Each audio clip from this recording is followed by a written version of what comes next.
I want to make this video to discuss my disappointment with, what's it called? Crimson Skies. This has to be the worst subchapter in the game, and it all gets carried because of it. And the reason it's the worst is because it gets carried by the boss. The hate, you know? The reason I hate it so much is because the boss's unbalancedness. This boss has spikes that do a ton of damage. For what? It genuinely doesn't have to do that. I don't know why it does though. But you want to know why? Because Bucket Baser doesn't know how to balance a simple tower defending game.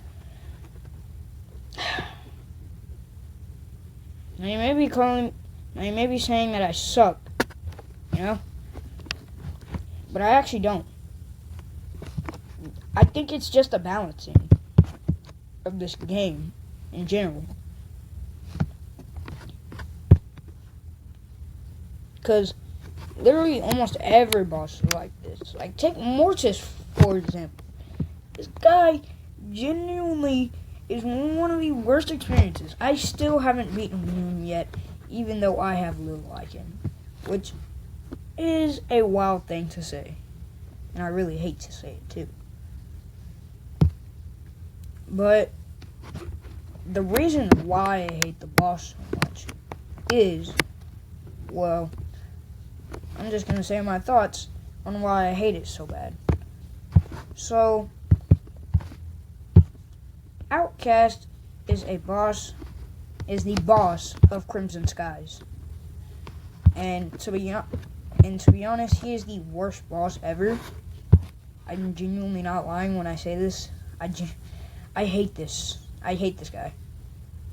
This is one of the worst experiences I've had playing the Battle Bridge. Right along 3-star Deathbringer. But the thing with Deathbringer is it was actually worth it. You know? It actually gave me something that I would like to use. But something that I wouldn't like to use is another power-up in a specific bank that I'm pretty sure I would only use for like 2 seconds of the game. That says something. Now, you know, for how hard it is to do this boss, the reward is really not worth it. Because earlier today, I was playing this boss, and then I died right after I killed him. Because, would you look at that, you know, every other unit that has a spike-related factor to them has area damage. Who would have known? And it really disappoints me. Because, Bucket, I know you can do way better than this. Because this game is phenomenal. Don't get me wrong. But the reason I don't like it so very much is because, you know, the boss balancing issue.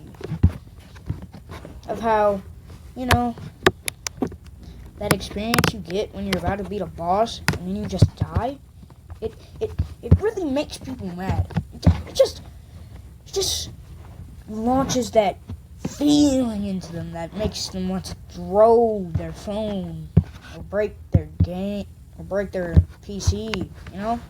But this game that Bucket Baser likes to call it, I approve of it, and it's a good game.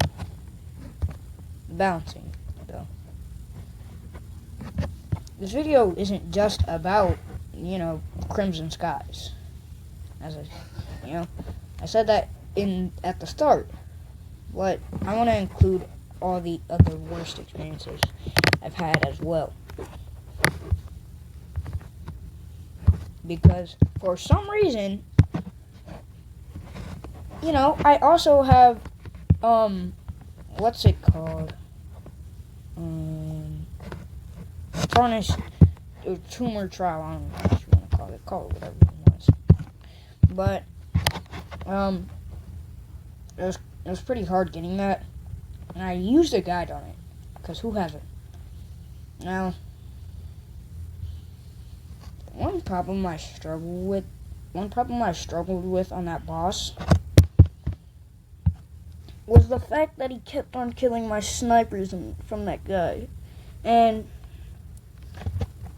I just hopped on at like, I don't know, late. And for some reason I beat him. So these guys as well, they suck. You know, they suck. Some of them are good, like Cribicles. Those guys, that guy's guys are really good. Like, genuinely. Like, he helped me beat Chapter 4 and stuff. Which was kind of easy now that I think about it, because I literally just beat it on my cousin's account not too long ago. But it's not that hard, you know?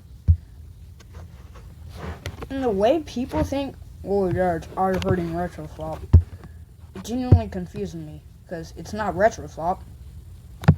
And plus, the graphics and the gameplay are some of the best. Are we on 3 pounds of crack?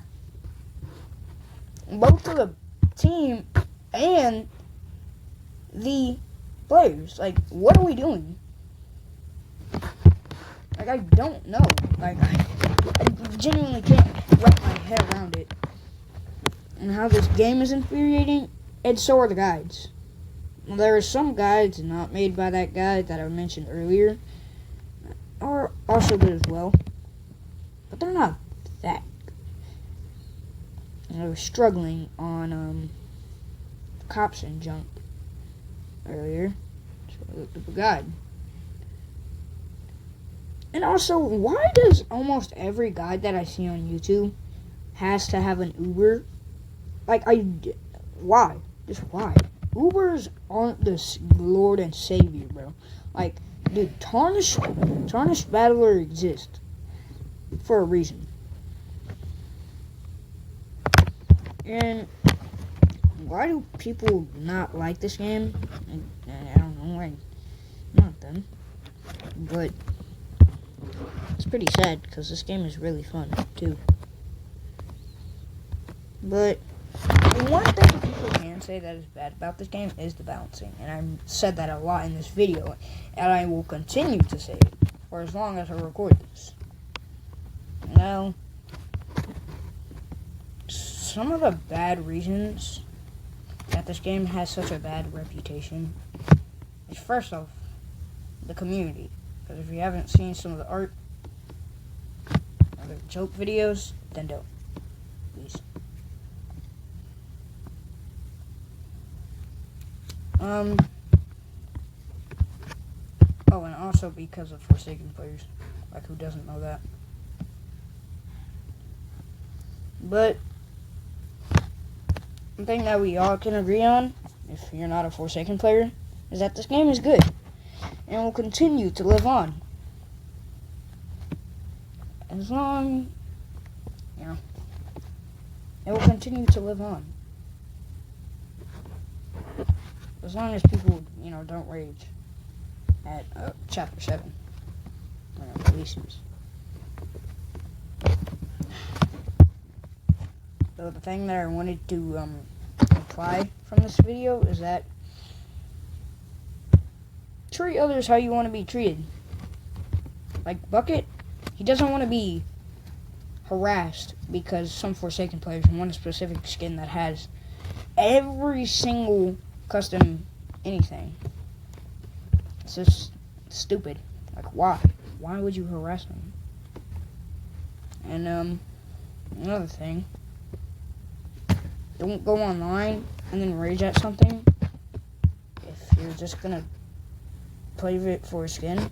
Like, just play the game or don't play it at all. Because this game is genuinely one of the best. Because, you know, the graphics, the what's it called? Gameplay. Chapter 5, as an example. That chapter was phenomenal. Straight up Pete. And I kind of raged at 3-star Lycan. is so hard. And I think I can stop recording. Maybe. I don't know. And somebody please get Tumor Dollar. I really want to see the showcase already. Please, please, please.